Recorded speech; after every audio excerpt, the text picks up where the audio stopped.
भारत माता की, भारत माता की, सरस्वती माता की, सरस्वती माता की, श्री श्री पंचमी की, बाघ देवी की, बाघ देवी की। समवेत उत्तर कलकाता भारतीय जनता पार्टी कर्मी समर्थक पथचारी व्यवसायी एवं हेले पड़ा कलकातार नागरिक बृंद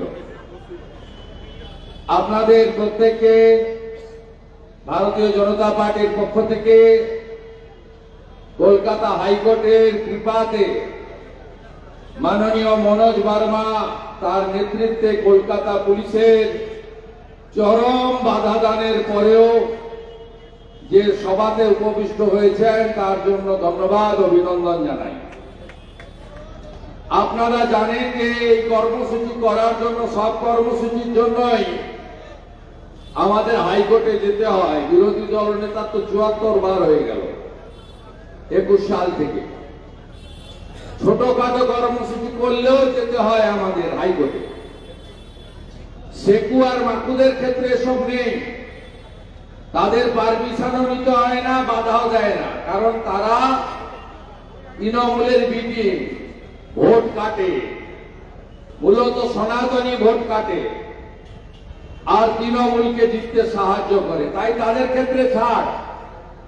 সন্ধ্যাবেলা অনেকে টক শোতে বসেন, আমাদের পার্টির লোকরাও যান, অনেক জ্ঞানদা সেখানে থাকেন, বিশিষ্ট ব্যক্তিরা। তারা বলেন বিজেপি কোথায়, নামছে না কেন? আপনারা কি খবর রাখেন? একটা ছোট্ট সভা করতে গেল 50 জনের স্ট্রিট কর্নার করতে গেল আমাদেরকে হাইকোর্টে যেতে হয়, নইলে আপনি মঞ্চ বাঁধতে দেবেন না, চেয়ার ধরে টানাটানি করবে। কদিন আগে স্বাস্থ্য ভবনে করেছে, ছোট্ট মঞ্চ বানাতে গেছিল আমাদের রাজ্য সভাপতির প্রোগ্রামে, টেনে হিঁচড়ে সব তুলে নিয়ে চলে গেছে ওখানে। মুকেশ বলে একজন গরু চুরি মামলার আসামি সিপি আছেন তিনি, কারণ কর্তৃর ইচ্ছায় কর্ম। এই রাজ্যের পুলিশ মন্ত্রী, মুখ্যমন্ত্রী সব পার্টিকে মিছিল করতে দেবে, এসইউসিআই করবে, ফ্যাক্সিয়াল সিপিআইএমরা করবে, সবাই করবে, শুধু বিজেপি আর গেরুয়া ঝান্ডা করতে পারবে না। কারণ আমরা ভারত মাতা জিন্দাবাদ বলি, আমরা সেটিং অপোজিশন নই, আমরা জয় শ্রীরামের ধ্বনি দিই। দেখলেন না বেলেঘাটাতে ধীরেন্দ্র গোস্বামী ভাগবত কথা করতে এসেছিলেন, তৃণমূলের লোকরা স্লিপ দিয়ে বলছে যে আপনি যা খুশি বলুন, ভারত মাতা কি জয় বলবেন না, গোমাতা কি জয় বলবেন না। কলকাতাটা কোন জায়গায় নিয়ে গেছে এরা। হাইকোর্টে আমাদের গেলেন কালী খতিক, এসসি মোর্চার প্রেসিডেন্ট, নর্থ ক্যালকাটার এখানকার তাজা নেতা, হকারদের জন্য অনেক লড়াই করেছেন, এখানে গরিব মানুষের জন্য লড়াই করেছেন, ধর্ম বর্ণ নির্বিশেষে লড়াই করেছেন।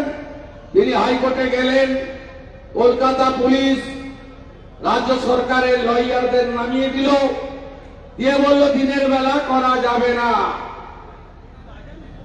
অর্ডার বেরোলো 6:30 থেকে সভা করবেন, 9টার আগে শেষ করবেন, 300-র বেশি চেয়ার দেবেন না। এমনকি এই যে লালবাড়ি, এখানে এখনো কিছু চোর বসে আছে হয়তো শোনার জন্য, কাঠমানিরা, যারা বলেন আমরা এতদিন শুনে এসেছি প্রাচীন বাড়ি, ঐতিহ্যের বাড়ি, রাজবাড়ি,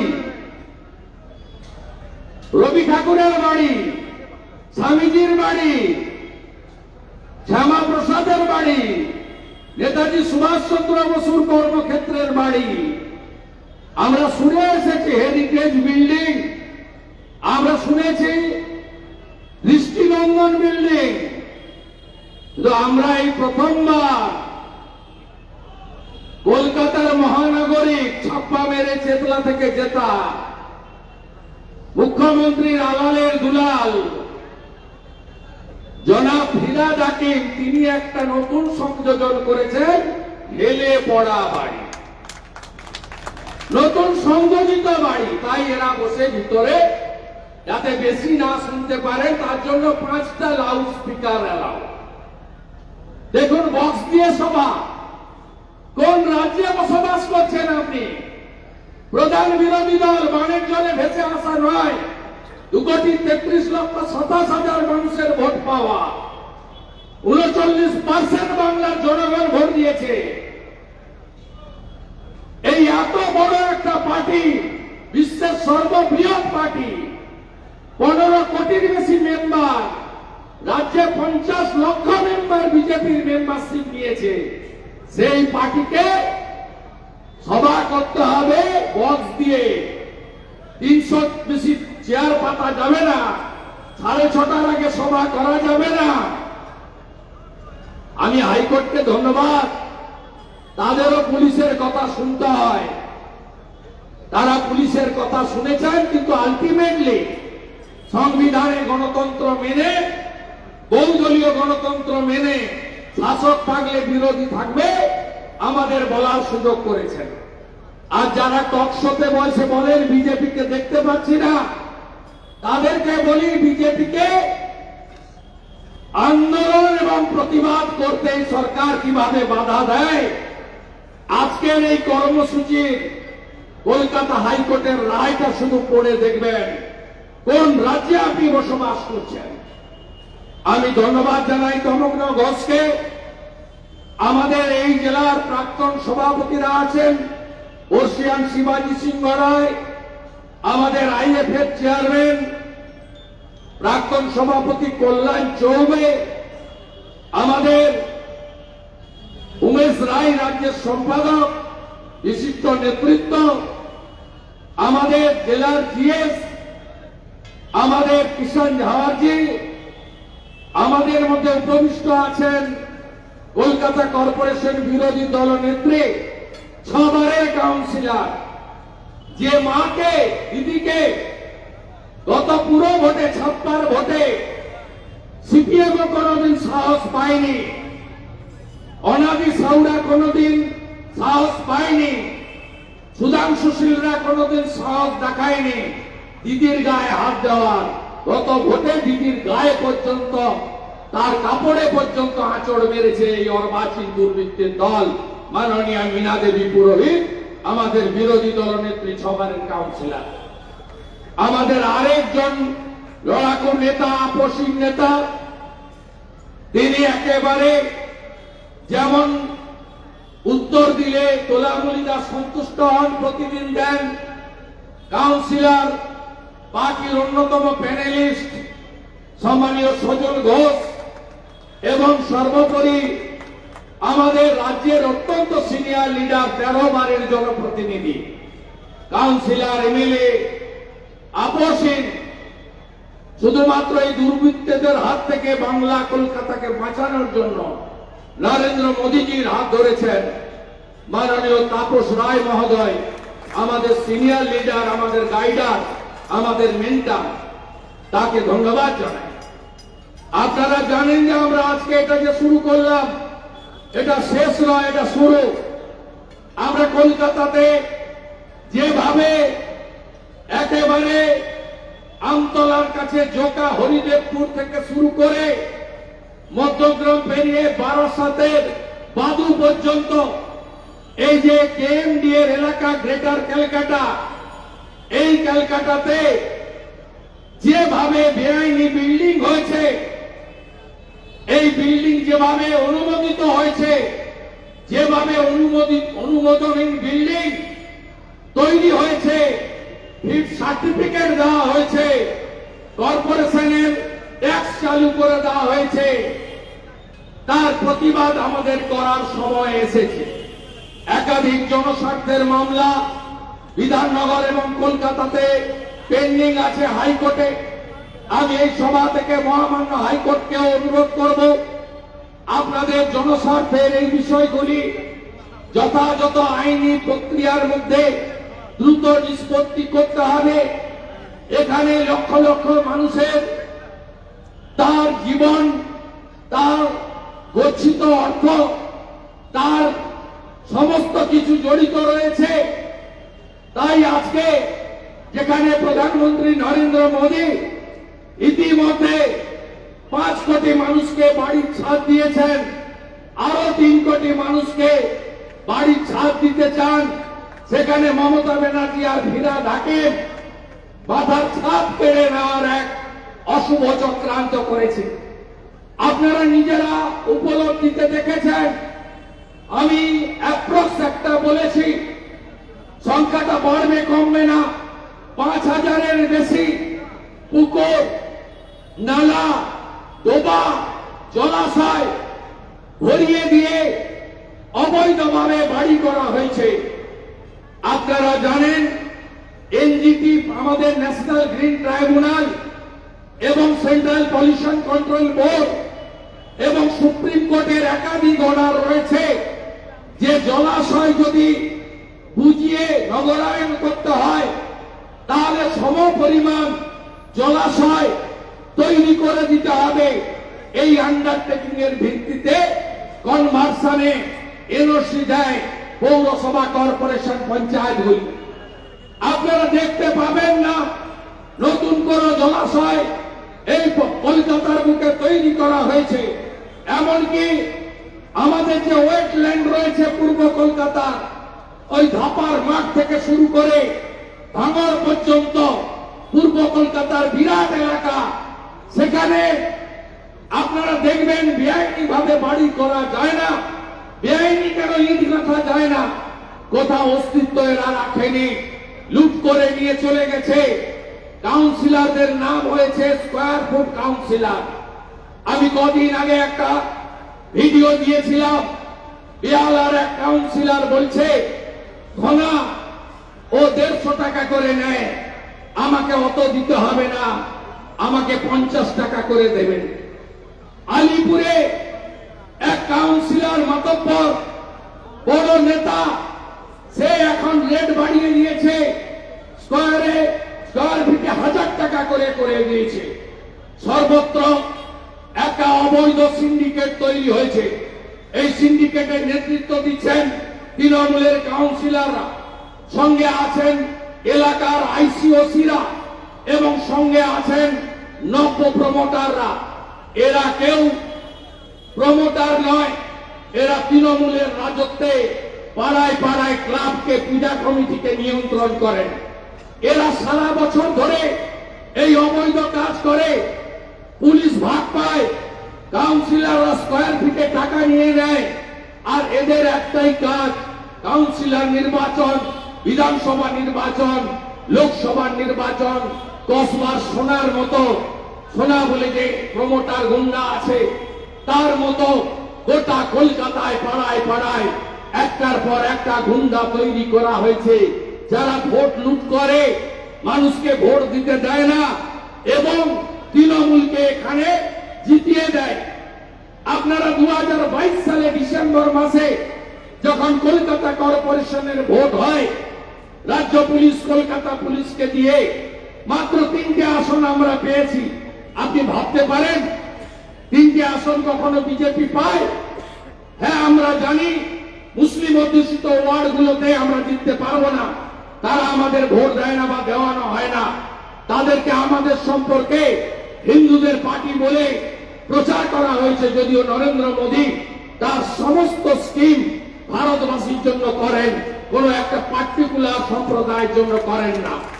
তবুও তাদের সেই ভুল কাটবে না যতক্ষণ না রাজ্যে বিজেপি সরকার আসছে। রাজ্যে বিজেপি সরকার এলে তাদেরও ব্রেনটা ওয়াশ হয়ে যাবে, ঠিক হয়ে যাবে।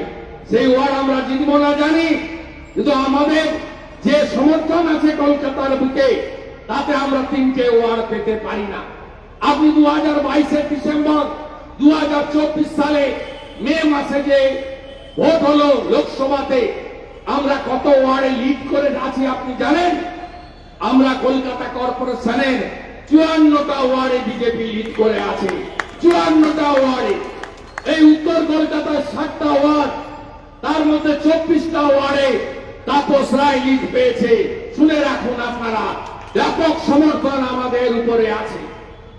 কিন্তু এই যে প্রমোটার, ডাকাত, যারা অবৈধ বাড়ি তৈরি করছে, তাদের সঙ্গে লোকাল পুলিশ মানে সব পুলিশ নয়, নিচের তলার পুলিশ তো এদের বিরুদ্ধে। তারা ডিএ পায় না, ছুটি পায় না, রেশন বন্ধ হয়েছে, তাদের গণতান্ত্রিক অধিকার অ্যাসোসিয়েশন নন গেজেটেড পর্যন্ত কেড়ে নেওয়া হয়েছে।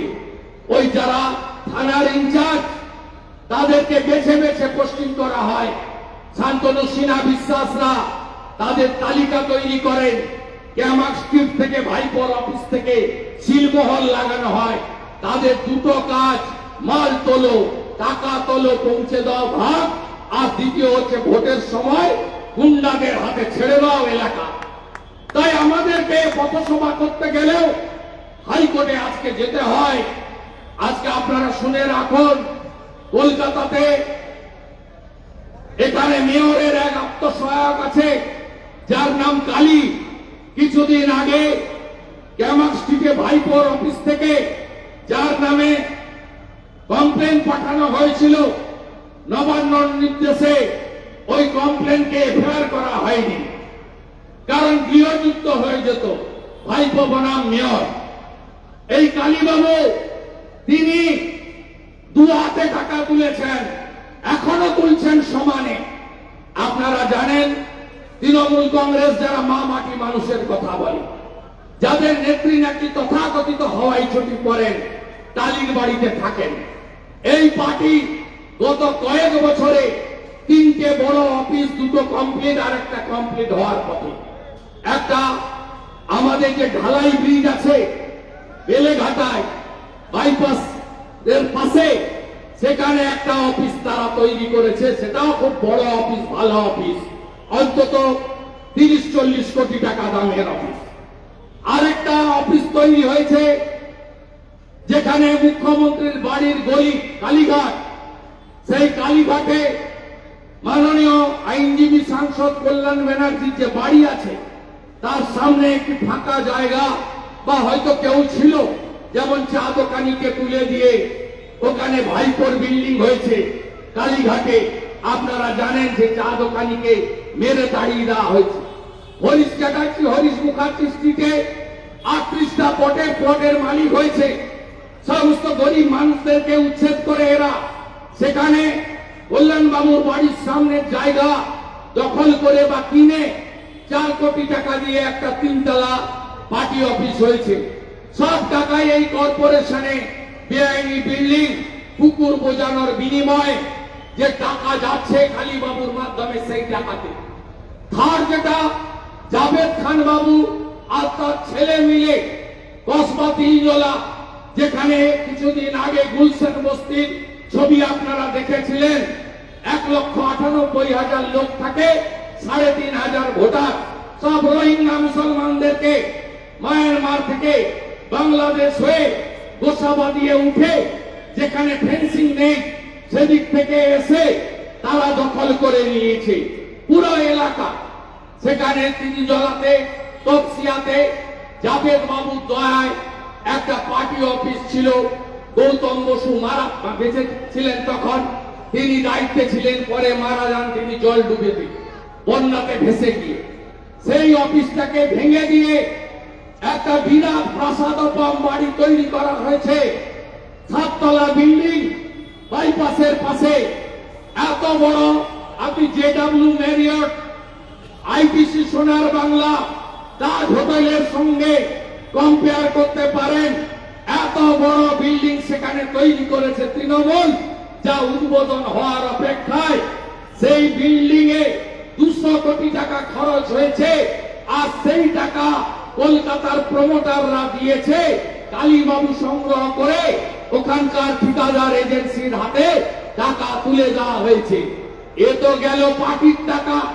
এর বাইরেও আপনারা দেখেছেন গার্ডেন রিচ কাণ্ডে অভিযুক্ত যিনি শামস ইকবাল, তিনি একটা ভিখারি ছিলেন, তার ফাটা পায়জামা পরতেন, তার ভাঙা মোটর সাইকেলও ছিল না, স্কুটি করে তার এবং তার বাবা ঘুরতেন। তিনি এখন 3টে গাড়ির মালিক, পেজোরো গাড়ির মালিক, যত রকম বিদেশি গাড়ি আছে তার মালিক। তিনি নমিনেশন ফাইল করতে গেছিলেন কর্পোরেশনের, 4 কোটি টাকার গাড়ি চড়ে, আর এখানে ওডি গাড়ি চড়ে কর্পোরেশনের মাসিক মিটিং এ আসেন। এই হলো কলকাতার আসল চিত্র। তাই বাড়ি হেলবে, বাড়ি পড়বে, গার্ডেন দিচ্ছে। যে মুসলিম ভোটে মমতা ব্যানার্জি মুখ্যমন্ত্রী 12 জন মুসলমানকে গরিবকে চাপা দিয়েছে, বাড়ি ভেঙে মারা গেছে। তারা কোথায় আছে? তাদের পরিবার ক্ষতিপূরণ পেয়েছে কিনা কেউ জানে না। আর কপাল ভালো যে আমাদের যাদবপুরে হেলে পড়া বাড়ি পাশের বাড়িতে গিয়ে ঠেকে গেছিল, নইলে সেখানেও অনেক মানুষ প্রাণ দিত।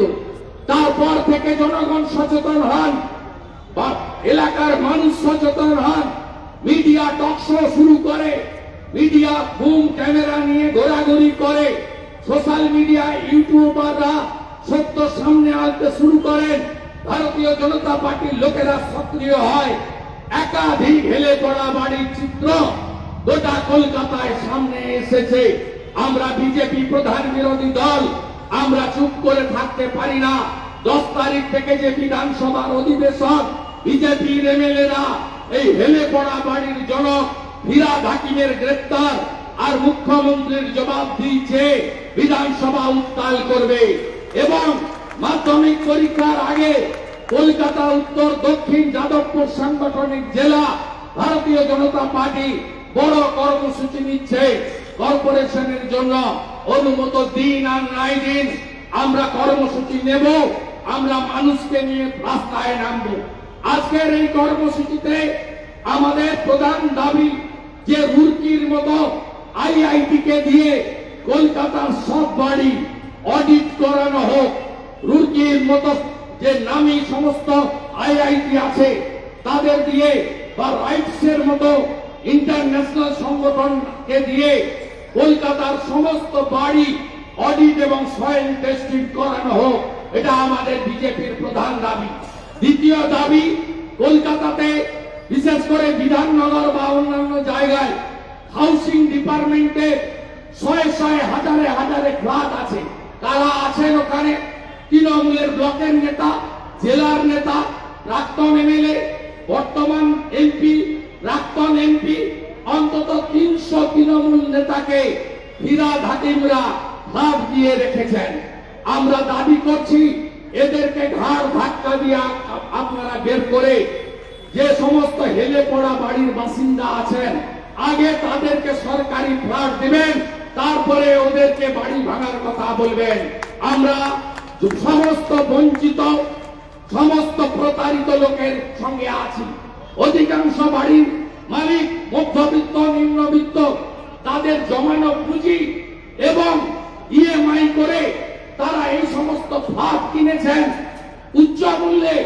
তাদেরকে অর্থনৈতিক ভাবে শেষ করে তাদেরকে উদ্বাস্তু বানাতে দেব না। তাদেরকে পলিথিন দিয়ে ভোগলার চালা, টিনের চালা বলে তাদেরকে রাখতে দেব না। এরা ভারতীয়, এরা বাংলার আদি বাসিন্দা, এরা সর্বস্ব নিন্দে দিয়ে বাঙালির একটা স্বপ্ন যে কলকাতায় বাড়ি হবে, শহরে বাড়ি হবে। আপনারা আগে সরকারি ফ্ল্যাট থেকে চোর তৃণমূলের নেতাদের ঘাড় ধরে বের করে এদেরকে ফ্ল্যাট অ্যালট করবেন। তারপরে ফিরহাদ হাকিম আর সিপি কলকাতা পুলিশ পাঠিয়ে মাইকিং করবেন, বেরিয়ে আসুন, বাড়ি ভাঙবো, বাড়ি বিপজ্জনক। এর মধ্যে যদি সেলাইন কাণ্ডের মতো একজনও মারা যায়, আপনাদের বিরুদ্ধে আমরা ওই পরিবারকে নিয়ে খুনের মামলা করব। কারণ আপনারা দায়িত্ব এড়িয়ে যেতে পারেন না। আপনারা সাংবিধানিক ভাবে দায়িত্ব পেয়েছেন, আপনারা দায়বদ্ধ কলকাতার এই হেলে পড়া বাড়ি থেকে, আতঙ্ক থেকে মানুষকে বিপদ থেকে মুক্তি দেওয়ার জন্য। তাই আগামী দিনে আমাদের আন্দোলন চলবে। আগামীকাল থেকে 2-3 দিন সরস্বতী পুজোর আলাদা পরিবেশ হবে। সরস্বতী পুজো আমাদের শুধু হিন্দুদের ধর্মীয় উৎসব নয়, শিক্ষার দেবী বাগ দেবীর আরাধনা। এটা শত শত বছর ধরে শ্বেত শুক্র দেবীর এই যে আরাধনা, ওই দিন নতুন ছোট ছোট বাচ্চারা, শিশুরা যারা সবে স্কুলে যাবে, হাতে খড়ি দেওয়া থেকে শুরু করে সমস্ত জায়গায় একটা উৎসবের পরিবেশ, সেই পরিবেশ আমরা পালন করব। আমরা আগেই বলেছিলাম 26 সালে এই সরকার যদি পুনর্বার আসে, তাহলে বাংলাদেশের থেকে অবস্থা খারাপ হবে। 21 সালে যেদিন ভারতবর্ষের প্রাক্তন বিজেপি সভাপতি স্বরাষ্ট্রমন্ত্রী বলেছিলেন দুর্গাপূজার বিসর্জন করতে হাইকোর্টে যেতে হয়, সরস্বতী পুজো স্কুলে করতে দেয় না, সেদিন মমতা ব্যানার্জি ডায়মন্ড হারবারের আমতলার পৈলানে গিয়ে কয়েকদিন পরে বলেছিলেন ইয়া भी सरस्वती पूजा नहीं होता है।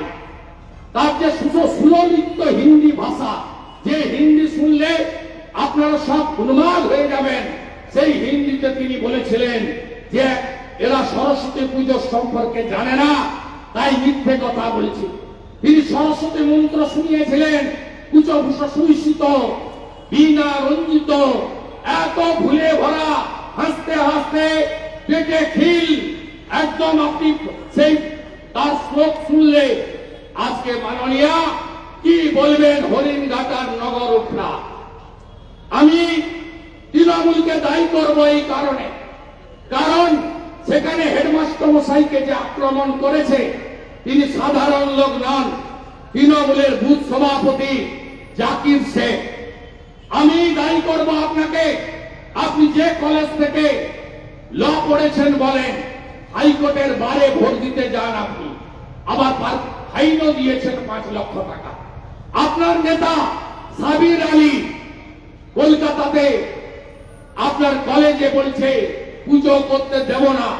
ভাবতে অবাক লাগে, বাংলাদেশে কয়েকদিন আগে দুর্গাপুজো বা অন্যান্য পুজোতে আমরা দেখেছি army, Bangladesh police, BGB, answer বাহিনীর সদস্যরা তারা ঘিরে রেখে পুজো করিয়েছেন।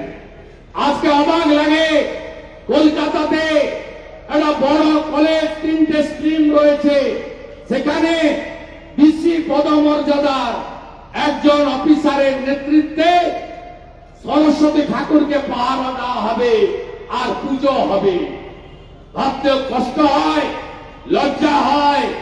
আর হরিণঘাটায় তো এখন অব্দি হেডমাস্টারকে খুঁজেই পাওয়া যাচ্ছে না, হাওয়া করে দিয়েছে হেডমাস্টারকে। তাই জাগুন আপনারা। এই জিনিস তো ছিল না, যে যার ধর্ম পালন করতেন, এই জিনিস তো আমরা আগে দেখিনি। আমি তো 87-88 সাল থেকে ছাত্র রাজনীতি করি, 95 সালের কাউন্সিলর, 2006-এর এমএলএ। বিরোধ ছিল আগের সরকারগুলোর সঙ্গে, তো কখনো দেখিনি যে দুর্গা ঠাকুরের বিসর্জন কবে হবে, মহরমের শোভাযাত্রা কোন দিক দিয়ে যাবে, এগুলো সরকার রাজনৈতিক দলরা ঠিক করে। কোন এরা তো উৎসব পালনের কমিটি ঠিক করে। এইভাবে বিদ্যালয়ে, কলেজে, ইউনিভার্সিটিতে সরস্বতী পুজোকে কেবলমাত্র হিন্দুদের পুজো বলে দাগিয়ে দেওয়া, এই জিনিস তো কোনোদিন শুনে এই প্রথম দেখছি। জাগো কলকাতা, জাগো, জাগো বাংলা, জাগো, জাগো সনাতনীরা, জাগো। আমাদের স্বামী বিবেকানন্দ শিখিয়েছেন নিজ ধর্মে আস্থা রাখো, অপর ধর্মে শ্রদ্ধা করো। আমার ধর্ম আক্রান্ত হলে আমার বলার অধিকার আছে, আমার প্রতিবাদ করার অধিকার আছে, আমি করব এবং আমরা ঐক্যবদ্ধ হব। এই সরকার চোরেদের সরকার, পরিবারবাদী সরকার, তোষণের সরকার, এর বিসর্জন হবে। 39% ভোট দিয়েছেন আপনারা, আর 5% শুধু বাড়ি থেকে নামুন আর ভোট করুন। মহারাষ্ট্রে 19 সালে 61% ভোট পড়েছিল, আমরা 102টা সিট পেয়েছিলাম। এবারে মহারাষ্ট্রে 5% সনাতনীরা বেশি ভোট দিয়েছে, বাড়ি থেকে বেরিয়ে 66% ভোট পড়েছে। আর আমরা 180-র বেশি সিট নিয়ে, 200-র কাছাকাছি সিট নিয়ে মহারাষ্ট্রে ভারতীয় জনতা পার্টি 3/4 মেজরিটিতে জিতেছে। পশ্চিমবাংলায় 92টা বিধানসভায় বিজেপি লিড আছে, 92টায়। 145টা বিধানসভায় আমরা 40% ভোট পেয়েছি। এই বিধানসভাগুলোতে আর 2% ভোট আমাদের দরকার। আমরা এদের তাড়াবো। আমরা বাংলায় এমন একটা সরকার তৈরি করব, যে সরকার উত্তরপ্রদেশের মতো সুশাসন দেবে, সুরক্ষা দেবে, গুজরাটের মতো শিল্প দেবে, কর্মসংস্থান দেবে। আর যত পুকুর এরা বুঝিয়েছে এদেরকে দিয়েই সেই পুকুরগুলো খোলাবো। আপনারা নিশ্চিন্ত থাকুন। আর এই কাউন্সিলরদের বাড়িতে যত টাকা আছে, আমি আপনাকে কথা দিয়ে গেলাম, অর্পিতার বাড়ি থেকে যারা টাকা উদ্ধার হয়েছে, আমির আনসারীর বাড়ি থেকে টাকা উদ্ধার হয়েছে, এদের বাড়িতে কোনো টাকা লুকিয়ে রাখতে দেব না। এরা যেখানে টাকা রাখুন, পাতাল ফুঁড়ে টাকা বের করার কাজ নরেন্দ্র মোদীজি সরকার করবে করবে করবে। তাই আরেকবার বলুন, চোর ধরো, চোর চোর চোর ধরো, চোর চোর চোর ধরো। এই চোর পরেশানে যারা আছে বাবুরা, এরা সব চোর। এই চোরেদের বিরুদ্ধে আমাদের লড়াই চলছে, চলবে। সরস্বতী পুজো ভালো করে পালন করবেন, ভালো করে করবেন, জমজমাট করে করবেন। কোথাও বাধা দিলে আমাকে বলবেন, আমি আছি, আমি আছি আপনাদের সাথে। গার্ডেন নিচে বলেছিল মাইক বন্ধ করতে, আমি গিয়ে আরতি করে এসেছি মায়ের সামনে দাঁড়িয়ে, গার্ডেন নিচে বুকের উপরে দাঁড়িয়ে। সময় এসেছে তাকত দেখানো। তাকত দেখাবেন তো? দেখাবেন তো তাকত? তাকত দেখাবেন তো? তাকত দেখাবেন তো? ভারত মাতা কি, ভারত মাতা কি জয় শ্রীরাম, জয় জয় শ্রীরাম, জয় জয় শ্রীরাম।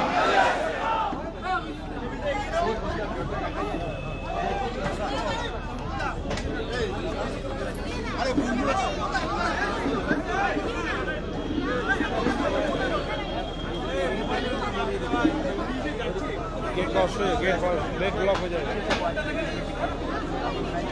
ना तार है, तार है।